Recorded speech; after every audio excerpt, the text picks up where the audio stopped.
Welcome to the High Performance Mindset Podcast. I have Jim Afremow in the house today. And Jim, very rarely do people get to come back on the podcast. And this is your second time here. I'm so excited to talk to you. Thank you so much for being on. Thanks, Sandra. Couldn't be happier to be here with you. Love what you're doing and looking forward to a fun chat. Absolutely. And what's awesome is I have all of Jim's books on my bookshelf. Okay, so if you're watching this on YouTube, you can see them all right here.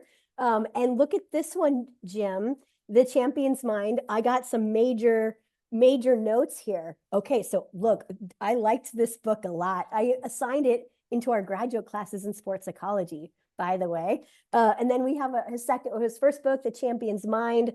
Second one, The Young Champion's Mind. And today we're going to focus on the creative's mind, how exceptional artists think, make, and perform. So congratulations on your new release. Thanks so much. It's always like a different season working on a book. So kind of finished that one. Always want to try to make it a championship season, and then like you do, kind of move on to the next season, the next book. So Yeah, I'm thrilled yeah. that it's out in people's hands now. I love it. So, you've obviously written just several influential books on mental performance, including the ones we've talked about, like The Champion's Mind and now The Creative's Mind. So I'd love to start with just telling us a little bit more about what inspired this new book and how is it different from your previous books? Yeah. Well, the short answer is the creative's mind is the champion's mind for artists. So Cool. same mental game, different arena. But the inspiration came from working with creatives who are elite performers in their own right. And I've been fortunate enough to work with directors, musicians, designers, writers, and who face the same mental challenges as top athletes. And so, as we know, it could be pressure, it could be fear, it could be comparison, and burnout. Yeah. So I wanted to bring performance psychology into the creative world, to show Okay. that it's not just sports, but for anyone chasing greatness in their craft. And for the book, we interviewed 12 exceptional creators and broke down how they think, make, and perform, especially under pressure. Mm, And so it's filled with stories and mindset tools from real creators. We have Oscar winning directors, we have Grammy winning musicians, and world renowned visual artists. So it was really fun to talk shop with them, talk about the mental game and how they think about it. that's awesome. And what I love about your books is they're very practical and tool-based. And obviously, there's a foundation with your PhD in sport and performance psychology. Like I know that they're legit, right? But you do such a good job of bringing examples and stories. And what I like about this book is like the creative sparks that you wrote about. And I thought those were just great ways to help people reflect on how the tool really does apply to their life and to their work. So, tell me what was a top lesson you learned from interviewing these 12 creatives? Well, that a lot of them, to me, it's the book is about mental toughness Yes. for creatives, and to me, mental toughness is doing what your goals demand, not what your feelings prefer. Ah, And each of these creatives, I would say, are just exemplarily, like just exemplify mental toughness, although they would never think of themselves in those terms. mm, So the mental toughness in the book, we talk about the 5 C's of mental toughness for creatives, and so they all had to find a way to be courageous, putting your stuff out there, share, trying to be authentic in a world that wants everyone to kind of, be the same. Confidence, believing in yourself to an unbelievable level, especially in, when no one else believes in you, especially starting your career. Concentration, composure, and commitment. And so um, all the athletes that I work with at the top have those characteristics, and same with the creatives as well. yeah. But athletes are a little bit more, sports psychology is more in vogue. Sports psychology is more, available. And so creatives don't often think about, okay, I need to be mentally tough. But if you show up for an audition and there's, one spot and 200 people, that want the same position, lots of luck if you don't have your A mental game that day. Absolutely. Yeah. And isn't that so true? And I think you're right that they might not see the word mental toughness as important to them. Um, but tell us more about why you chose these 5 C's of mental toughness. And you said confidence, commitment, concentration, composure. What was the 5th one I'm missing? Well, it all starts with courage. Courage. There we Yeah, go. it all starts with courage. And that's actually from Henry Matisse, a quote in the forward to the book. He has a great quote. He says that creativity takes courage.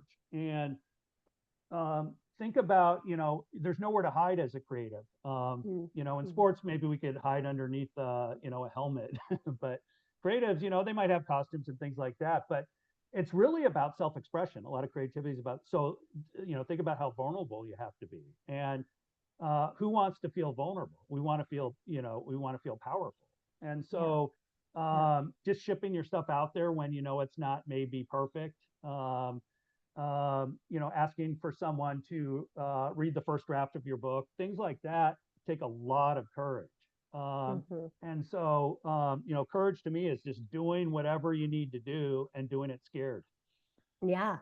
Oh, I love it. Doing whatever you need to do, but doing it scared. And I think about that quote, fear is not that courage is not the absence of fear, but rather the assessment that something is more important than the fear, right? Yeah. How do you teach that Yeah. in your work with creatives or athletes to be courageous? Well, to me, the mental game boils down to two voices that we hear. And there's the voice of protection and the voice of greatness. And Mhm. the voice of protection is trying to actually help us. Yeah. It's based on social conditioning. It's based on, ancient wiring in our brain.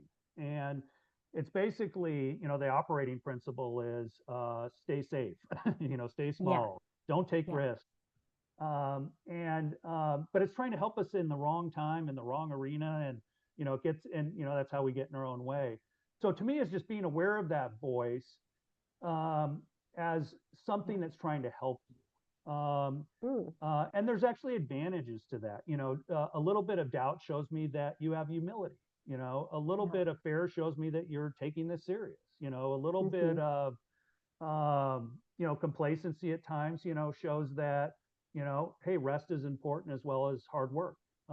So understand that, that voice of protection is there for a reason, but usually it's not as helpful as it thinks it is. So it's not necessarily fighting it or necessarily even trying to get rid of it. It's just being aware of it and just naming it. Oh, there's the voice of protection. Um, Yeah. Yeah. and I call it V1, voice one. And Mhm. um, but then we have a choice. Once we're aware of it, once we label it, it takes a little bit of the power out of it. And then it's like, okay, you know, clearing that noise. What do I really, really want? Who am I? What are my goals? What are my dreams? Who do I want to be under pressure? Those Yeah. kind of questions. That's your true self. That's your voice of Yeah. greatness. And so to me, it's being aware of the voice of protection, the voice of safety, and then, but just not letting it take control of the wheel. So the voice of greatness needs to be behind the wheel. That's driving the bus. Thoughts, feelings, physical sensations that get in the way. Those can be, we can think of those more as passengers. Nice, nice. And I appreciated your definition of mental toughness is like what your goals demand, not what your feelings prefer. And I same just unpack that a little bit because I think I know what you mean.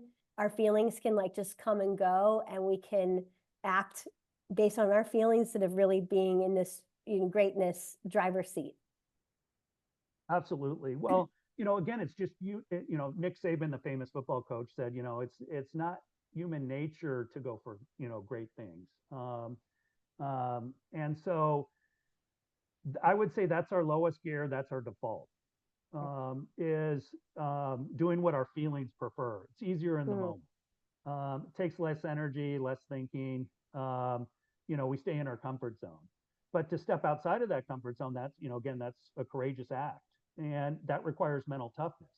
Imagine showing up to an audition with 200 people auditioning for, maybe one spot in the orchestra. And so you better show up and do what needs to be done on demand, not whether you feel like doing it or not in the moment. That's Yeah, more the weather. You can't wait on a sunny day, to be at your best. that's true. Recently, I worked with a ballet dancer who was really fascinating, just like listening to how that what you just said plays out for her, where there might be 300 people auditioning. You have to stand out, but then also like the critique that comes from that.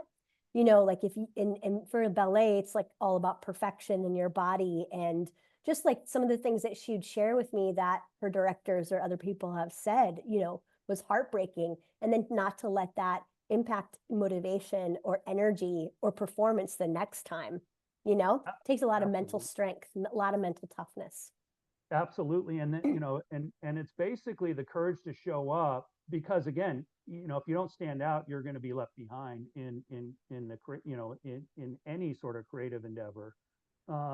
Especially, I could see ballet as well.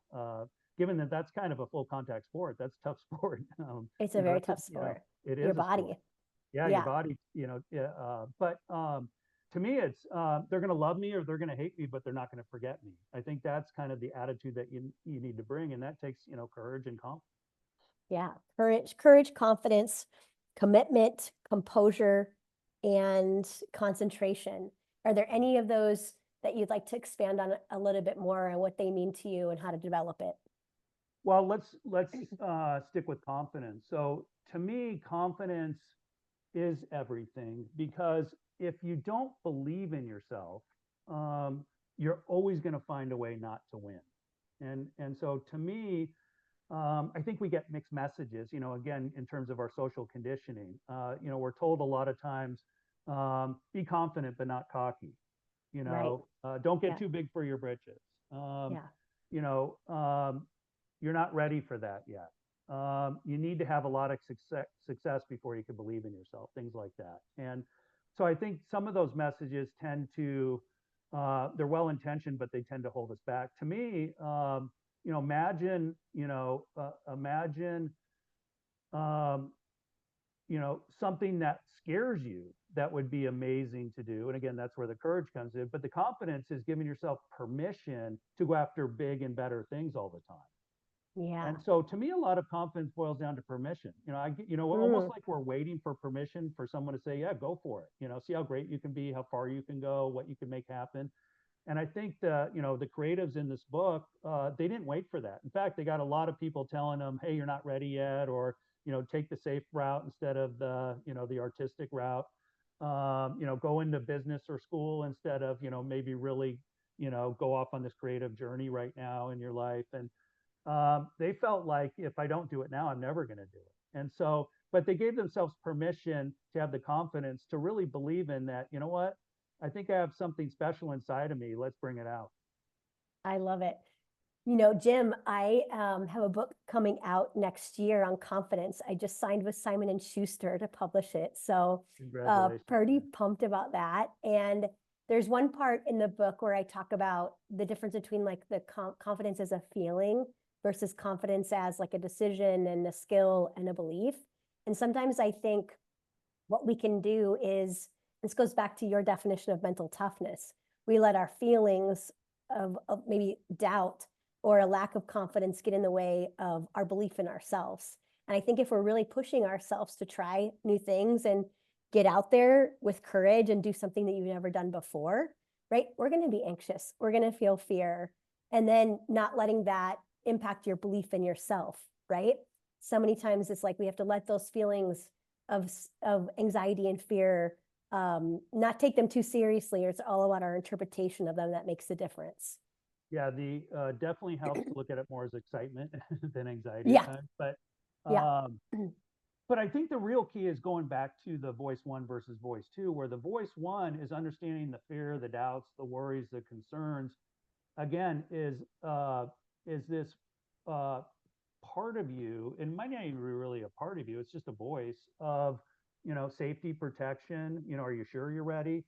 That kind of stuff. And I think that um, once you realize that it doesn't mean that you don't have a good mental game, or it doesn't Yeah. mean that there's something wrong Yeah. with you, Uh, that really frees you up. Because I think most of us, if we feel anxious, we feel, we have doubts before a performance, and everyone's saying, like, oh, you're going to be fine, don't worry about it, but we still worry about it. I think we could feel guilt or shame, like, what's wrong with me? I know I can do this, but I still have these doubts or fears. But if you realize it's just an ancient, it's ancient wiring and early conditioning, then you could go, you know what?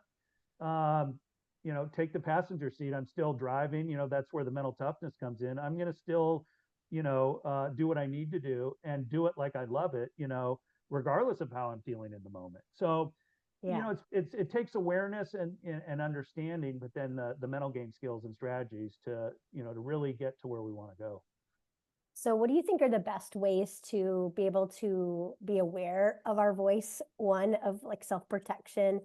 And then what do you think we should do as a result? Like if we you hear that voice one more than we want, what's your suggestion that you might give to an athlete or an artist or creative? Oh, I love it. We're getting into the nitty gritty. I know, let's do it. Okay, I love it. So here's the thing. So if you catch yourself feeling stressed, feeling anxious, maybe unmotivated, feeling complacent after a big win, but it's time to not rest on your laurels. I always like the saying that if you're resting on your laurels, they're on the wrong part of your body. Like No, that's funny. that. Uh, champions are always looking to play a bigger and better game, and that's the fun, the journey, the discovery process. Um, but to me, notice when you're in voice one, and it's pretty easy because again, that's our default. So our default Right. is usually I don't feel like doing this, or I'm stressed out, or I'm frustrated, kind of in a low mood, low state of mind. And so immediately name it. So you go, oh, that's voice one, or that it could be the voice of complacency or the voice of safety. So once once you name it, you can tame it. I think is Yeah, important. nice. Yeah. Number two is I like to, we always go back to the deep breath in sports psychology, Yeah. Yeah. but I really like the idea of blow out the junk, blow out the V1 junk. Um, because it's kind of like you could feel it in your body and in those, it's kind of like your head feels filled with too many thoughts. And so it's just forget the in breath, just blow it out, blow out and I like to have a little image with it too. Like it could be a little tornado representing the chaos inside, or, just whatever represents the stress or whatever you're feeling. So blow it out. So I like blow out the junk is the, kind of, so, be aware of it, name it, blow out the junk. And then usually our body language needs to be, our posture needs to be fixed or adjusted. So whenever I feel myself like, rushing, anxious, Yeah. stressed, this, that, the other thing, what I'll tend to do is notice, oh, my chin has dropped down, or my shoulders are up, or I'm speeding up everything. So to me, it's just, train yourself to slow things down, lift your chin up, maybe put a smile on your face, walk a little bit stronger, stand a little bit taller. And so that's where I like how you start putting all these great mental skills and strategies into a system where, again, then it's like V2, baby. It's like, you could Yeah. head nod, you can, that's when you're back in your highest gear. Now, part of V2, or, the voice of greatness or your true self, is who's your identity? Who do you want to be under pressure? How many of us, really, can answer that question on the spot, And I think Yeah. that most of us think, okay, who do you want to be? But if you ask yourself, who do I want to be under pressure? Then your baseline for everything else will raise. So to me, Mm, it's just always asking under pressure, who do I want to be? I want to be the one that takes the shot no matter what, or I want to be the yeah. one that, I'm the type of athlete that, um, you know, competes like crazy in the biggest games, or I'm the creative that puts my stuff out there even if I don't feel ready, because I'm going to decide that it's ready, like, so to me, it's always about noticing when you're in voice one and getting back into voice two. I love it. I love those examples and I like to blow it out, because I just think about an athlete or a performer who might be really anxious right before. And it's like blowing it out also just allows them to reduce that tension in their shoulders and just be present, you know. I like to use there's a tool in my second book called Beyond Grit for Business, and I call it the Truth Meter. And it's just a series of 3 quick questions you ask yourself when that voice of your V1 voice comes in. And it's like, is that true? Is that serving me? And most people would say, no, it's not true. It's not serving me. It's just my protection, my fear, my anxiety. So okay, then what could you choose instead? And it's likely that we can always choose a different thought that's going to lead to, feelings of greatness and feelings that are going to really help us move forward. Yeah. Well, those are such great questions because sometimes you might answer them differently, Yeah. but they get you back thinking, back in terms of instead of necessarily being stuck in your thoughts or feelings. It's a Yeah. decision point, and it's sort of a moment. It's really empowering to realize, wait a minute, I don't have to think that, or I don't have to believe that. I don't have to give that thought a lot of airtime. I could, Right. think this instead. But it's really about who's driving the bus, who's behind the wheel. It's okay for those thoughts and feelings to be there again, as long as they're in the passenger seat, or sometimes in the back seat.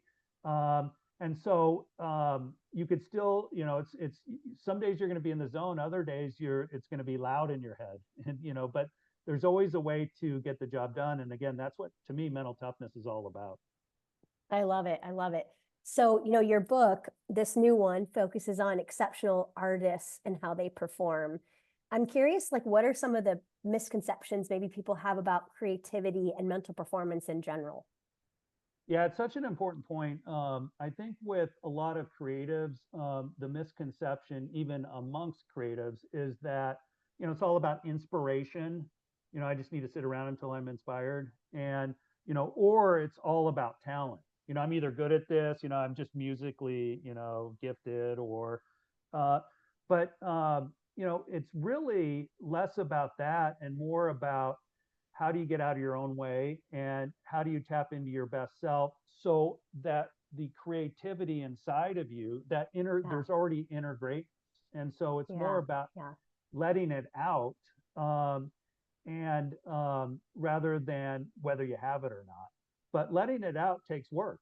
And so, it's showing up when you don't feel like it. It's putting yourself, in uncomfortable situations, often and on demand, and um, to me, it's really about being proactive. Um, you have to be a go-getter if you're in the creative arts, because again, it's not opportunity is not going to knock the door down and find you. You need to knock the door down and find opportunities.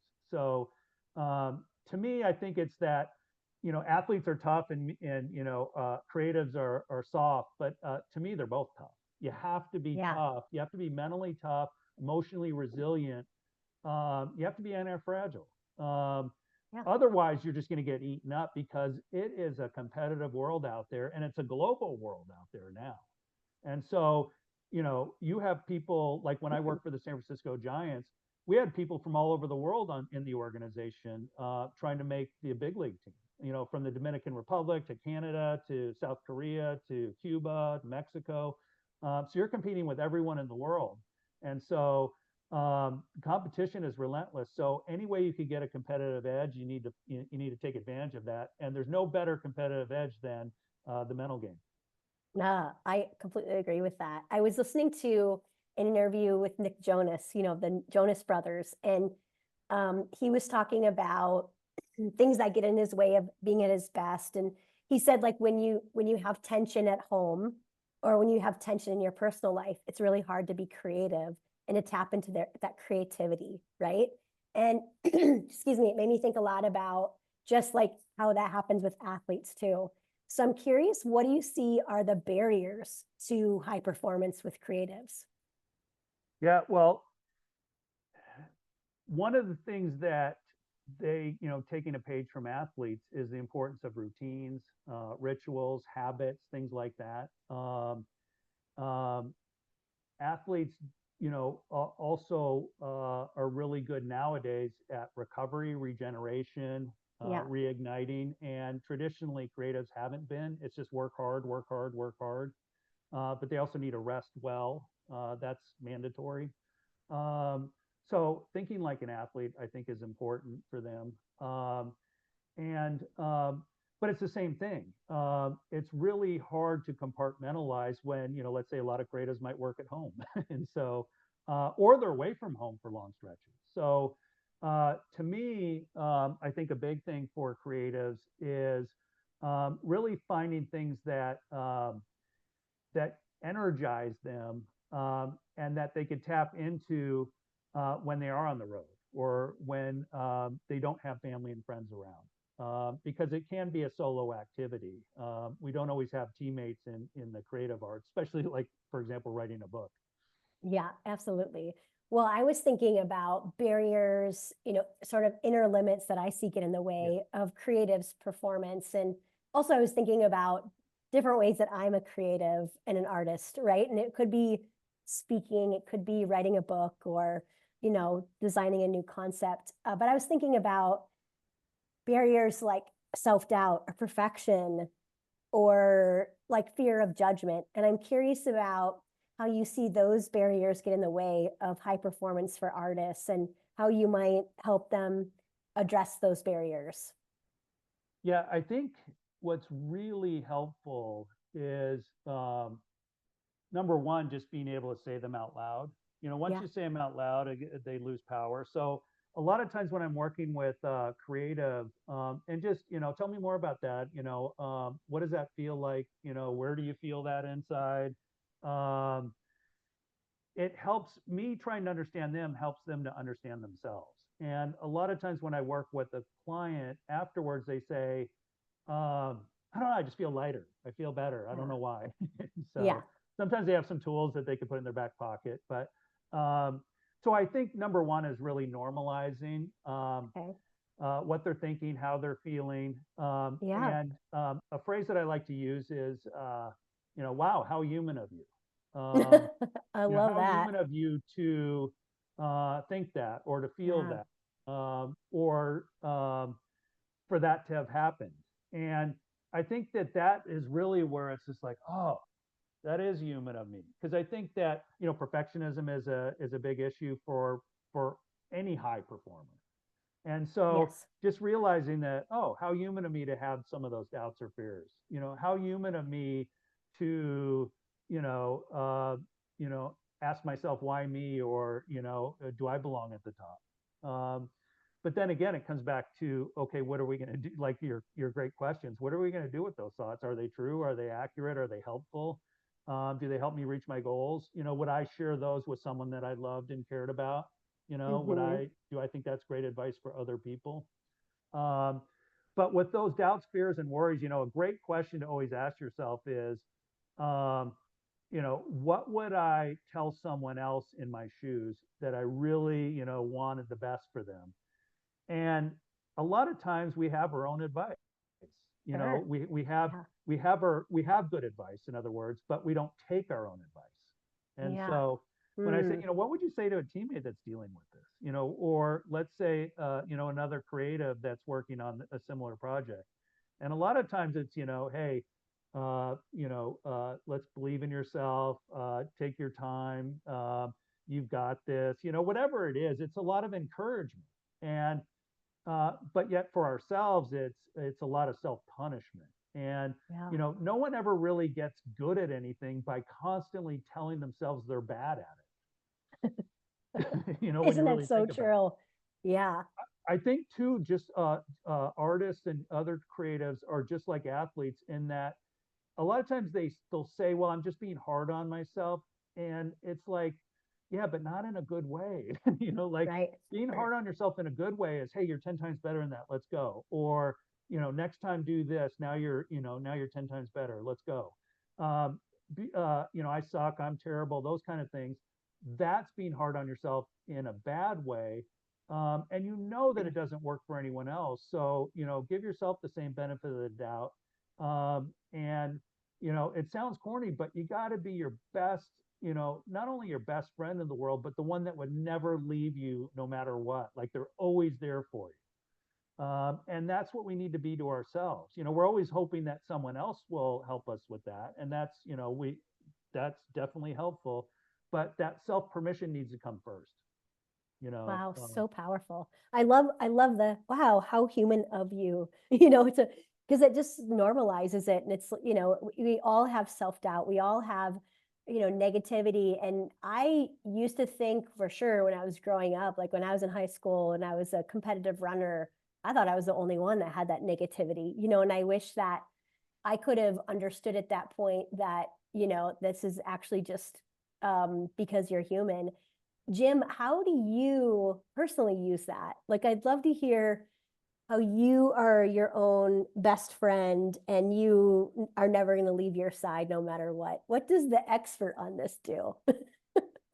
Well, this is what's fun is I get to use all this stuff. So it's a Yeah, win-win for me. So I love all these tools, insights, strategies. I love learning from colleagues such as yourself, because again, to me, life is one big psychology test.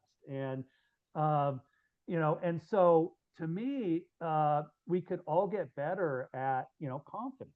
And so I love yeah, your idea for the book, and I'm yeah. confident it's going to be a good book. But and I love how it takes confidence to write a book on No confidence. But doubt. And I'm uh, nervous about what everyone's going to be, like in the future. I can be like, well, geez, you're not very confident, Sandra. You better be because, like you wrote the book on it. well, that's the thing. So how human of you to have those thoughts. But then also, Yeah. one of the things to kind of normalize for me or for others, it's hey, all you ever need is a human performance. You don't need a superhuman performance. Now, there's going to be times where Mm, you feel superhuman because right. you work hard and you become a master of your craft and you have your A game that day and all the stars align. You're going to be in a zone. You're going to be in a flow state. But for most of it, it's just you need a human performance, not a superhuman performance. And then that, again, so I think those reminders help to free us up. I don't need to be anything extra or special. I just need to be more of myself. Now, one of the things that Mm. I think gets in the way, so to me, it's less about being your best self and more about being your real self. Because to me, a Oh, lot of us think of, like, to me, your voice of greatness is your real self. The voice of fear, worry, anxiety, all that kind of stuff. To me, again, is just ancient wiring and conditioning that you didn't pick. It's not in line with the identity that you want or the goals that you have. And so, to me, that's your fake self. And so, I think what holds us back is that we could get a little bit too, I might say, self-protective in the sense that, uh, can I really be great?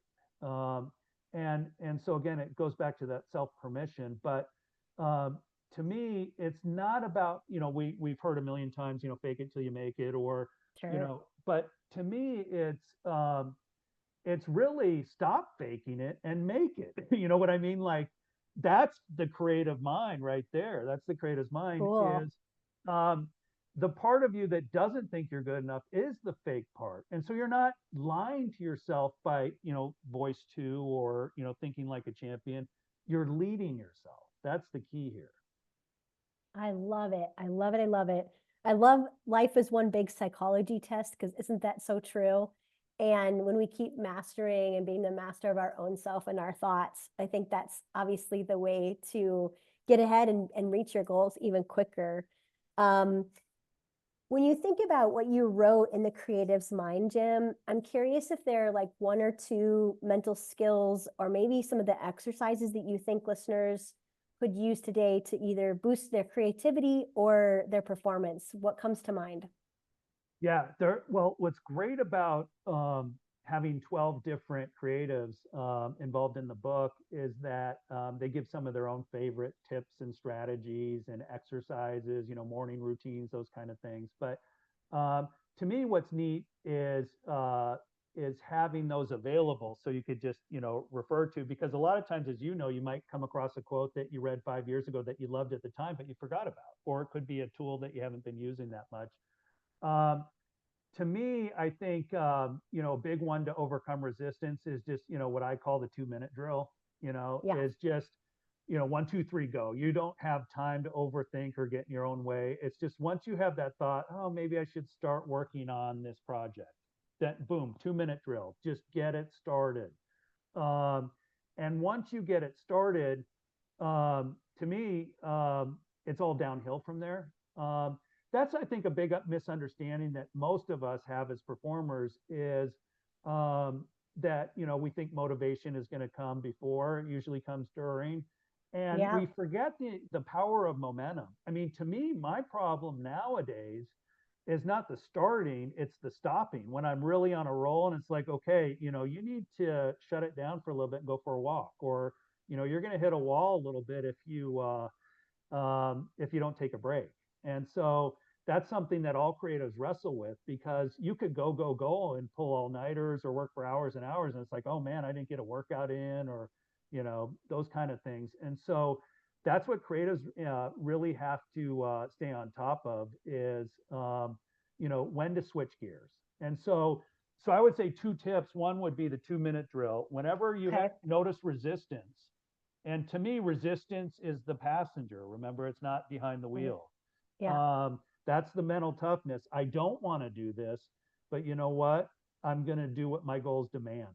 Like, Nah. and so then you just keep your feet Wow. moving. And then again, reinforce that with the identity. I'm the type of person that does the hard thing when they least feel like it, or I'm the type of creative that shows up, you know, even when no one's around, like, but and then I think the second thing is once you get the momentum going, is know when to shut it down, when to give yourself a break, when to rest, recover, and regenerate. And the best way, I think, for creatives is just go for a 10-minute walk.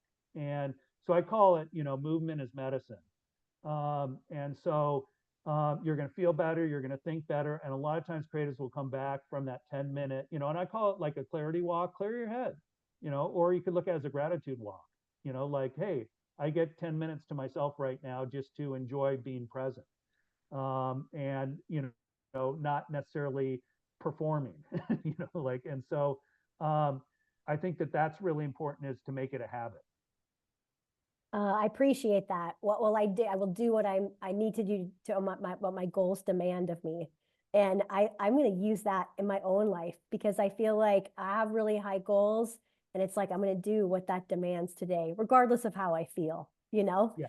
And then reinforce it. So after you do it, it's, hey, that's what I do, that's who I am, that was like me to get it done. Now, what I tell, I love, Bob Rotella has a book, Golf is Yeah. Not a Game of Perfect. So And great. he also has a book, a lot of people might not be familiar, he also has a great book called Life is Not a Game of Perfect. And so what I recommend is that, or a reminder that you're not going to win every rep. So there's going to be times where voice one wins. And again, that's where, hey, that wasn't me. That's not what I'm about. That's not who I am. Let's get back to being, the voice of greatness. Next rep, best rep. And so, cut yourself a little bit of slack, because creativity, just like sports, is definitely not a game of perfect. And as you know, excellence is messy. A lot of times we always see the finished product, but it's a little messy in the middle. Well, looking back at your career, you've had so much success so far. And I just think about the impact that you've had on the field, which is tremendous, you know. So I think about your work at Arizona State with the Giants, and then these amazing books that you've written that are going to stay, for they're timeless, right? This is obviously, these books are part of your legacy. And I'm just curious for you, when you look back at your career and how successful it's been, what piece of advice would you give your younger self around mindset and performance that you wish you would have known? Oh man, how fun would it have been to have all of these books available when we were athletes I growing know. up? Oh, And that's why I got interested in the field, because I played all sports and I love physical activity. My dad ran masters track. We would, family hikes and camping and, soccer and golf and, all these different sports. I love track and field. but I would ask questions. What do you do when you're nervous? Or what do you do when, you're kind of in a slump? Or and no one ever could give me a great answer. It's just kind of like, don't worry about it or don't talk about it. So Right. it was either shame about it or just, hey, um, you know, there's nothing you can do about it. And, but to me, the advice would be, um, I think to be honest, I think it'd be about identity is, you know, identity before goals. So who do I want to Mm, be, not what do I want to get? Like I right. think, when we're young, it's like I want to win a gold medal or I want to, write a bestseller. And it's like, no, I want to be the person um, that you know uh, is a relentless competitor, or I want to be a person that tries to champion every day, and be grateful for every opportunity.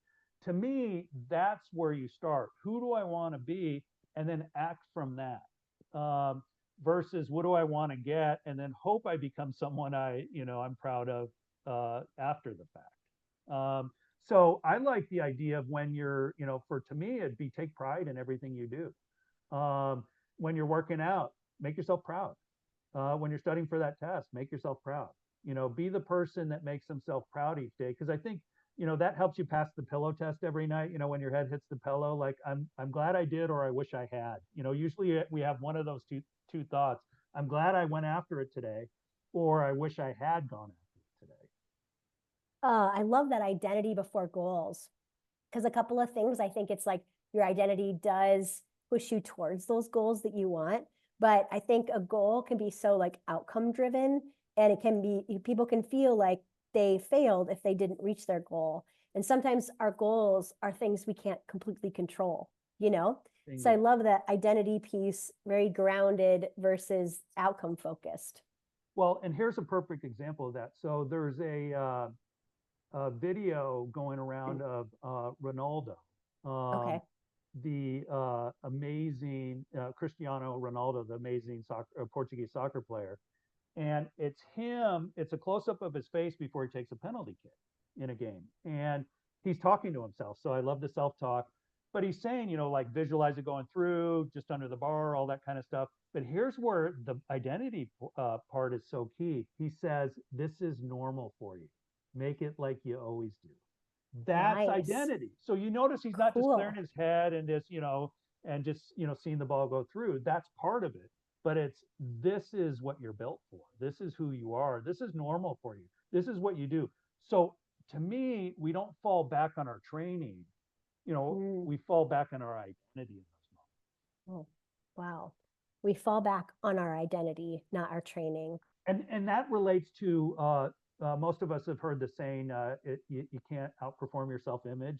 And Yeah. so the identity part to me is related to the self-image. You have to see yourself as a champion. That's why it was called, that's why my first book was called, is called The Champion's Mind. It's, see yourself as a champion, and then what would a champion do? How would they breathe?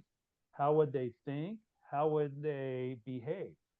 And the neat thing is, like you're saying, those are things that we can control. I can control what I say to myself. I can control, what identity I decide that I want.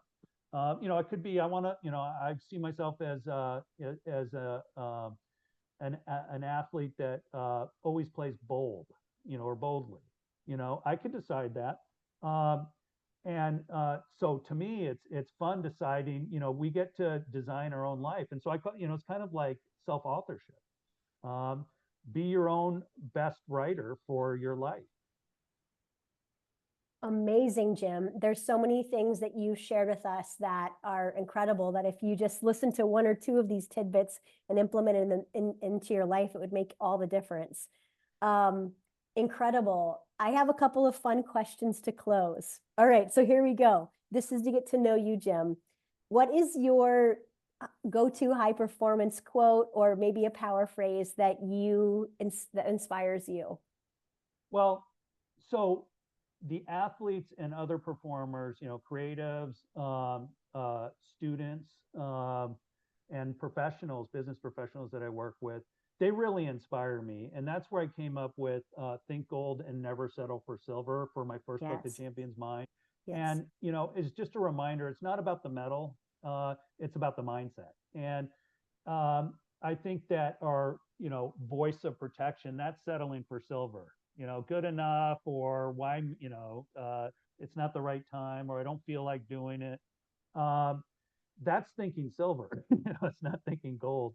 Um, and um, and so to me, why not live a gold medal life? Why not be the best version of your best self? Why not be your true self? And that's, again, the creator's mind is being 100% you. So it's being 100% Syndra, it's being 100% Jim. It's, to me, that's a gold medal life. And really enjoying the journey, enjoying if you're not enjoying the journey, you're probably not going to enjoy the destination, right? So joy is the GPS. I like to tell performers of any age and any craft that if you're not enjoying yourself at least some of the time or most of the time, like a kid, in a playground, or a candy store, you're probably not on the right track. But if you're enjoying yourself, I can't wait, wait to learn something new today, then you're going to always be that kid in a candy store. And then the results are just the cherry on top Awesome. What's a because it's book? who you become. It's who you It's who you become, not become. just what you get. Absolutely. So, what book outside of your own has influenced you the most around performance? Yeah, I have to go with the OG sports psychology book, which is The Inner Game of Tennis by Yes. Tim Galloway. And what's amazing about that book, it's really a paradigm shift. In the early 70s, when Tim wrote the book, it was all about, coaching was all about technique and strategy. And he started thinking, watching players, wait a minute, what if your biggest opponent is in your own head, not across the net? And um, and so the greatness, again, is already inside of you. You don't need more potential, you need less interference from yourself. Ah, yeah. And I think Mm. that's just such a game changer, that your performance equals your potential minus that interference. And so I think it's just a really cool model for how to get out of your own way. And I think that's revolutionized, not only coaching, but just all performances. Where we realize, I think every performer could identify with that. Yeah, sometimes I get in my own way. That's usually voice number one. Um, but to me, what a great book. It really got things going. And I don't know if we would have had Ken Reviser or Bob Rotella or some of these Right. other OGs without that book and without Tim Galloway's work. Amazing. Thank you so much for sharing that. And if you haven't read The Inner Game of Tennis, you should, even if you're not a tennis player, because it is incredible. So, Jim, if you could have dinner with any performer, let's say an athlete or an artist or creative, past or present, who would it be and why? Well, can I pick? I'm going to pick an athlete and a creative. So Okay, the perfect. athlete, I think, would be fun. I'm kind of cheating here, I guess, but it would be Tiger Woods at the Masters Champions dinner, even though they wouldn't let me in, but maybe as a guest speaker or something. You and I could go together. Okay. Um, but wouldn't that be fun, just to be in a room, no cameras, no press, just in a room with all the Masters champions, be a guest of Tiger, and really, just eat the pimento cheese sandwiches and drink the sweet tea and just hear the stories about when they felt like they didn't have it, or maybe the stuff they haven't shared publicly, but just really a deep dive into the mental game with these legends that have been there, that have maybe, obviously have won the green jacket and earned every thread of it, or that maybe, there's times where they didn't come through and could have won a few more. But that'd be a lot of fun being in that room and, maybe getting to play the course earlier that day. I love Now, it. I love it. in terms of creative, I think Prince would be fantastic Oh, because, amazing. well, just think about what he exemplifies. Think about the courage. He didn't, I mean, he basically was an N of one in terms of, very unique. No one like him. He created different styles. And he was always reinventing himself, and that's what I see with the best creatives and the best athletes. They're always recreating themselves, always, trying to find, a higher gear, so to speak, in their game. I think he would be fun, and just his performances, at the Super Bowl when it was raining and he said, make it rain harder, if we can, and just what a great mentally tough athlete mindset at a Yes. Super Bowl from a performing artist. So I think he would be a lot of fun. How about Tom Brady too? That would be fun. Amazing. Thinking like Yeah. Super Bowl seven Super Bowl wins. Tell us a little bit more what it was like during those final drives that you took the team down and won the game last minute. And So what were you thinking? How were you feeling? What was really going through your head? Was your mind empty? That's what I'd like to know. exactly. Yeah, getting into the real nitty-gritty of that, like what was, if we had a microphone in your head, what would the transcript look like, or Yeah, sound that's awesome. Oh my gosh, Jim, this is amazing. And I wrote on my notes today, you're interviewing an icon in sports psychology, and you just delivered. It was amazing. Tell us about how we can purchase your books, your new book, The Creative's Mind, How Exceptional Athletes Think, Make, and Perform, and then your other two books, The Young Champion's Mind and The Champion's Mind. Well, so my website is drjimafremow.com. I'm on LinkedIn, Twitter at Gold Medal Mind. But the books are available wherever books are sold. And thank you so much for the opportunity to be with you today. I love what you're doing. You're a powerhouse in our field, and thank you for spreading the good word. Sports psychology and performance psychology, to me, are not niceties. They're necessary, Yeah, especially given how challenging everything is these days. yeah, We all need to think creatively. We all need to think like champions. Um, and, again, let's all be gold medal versions of ourselves. Why settle for the silver when we can grab the gold? So I'm rooting for everyone out there, and hope everyone accomplishes everything that they want. amazing, Jim. Thank you so much for your wisdom and your teachings today. I appreciate you and honor you. And I just thank you for all you've done in our field to elevate it and your amazing books. So don't forget to Thanks, check Sandra. out Jim's books before you get off the podcast today. So thank you so much, Jim. I appreciate you. Thank you. I appreciate you.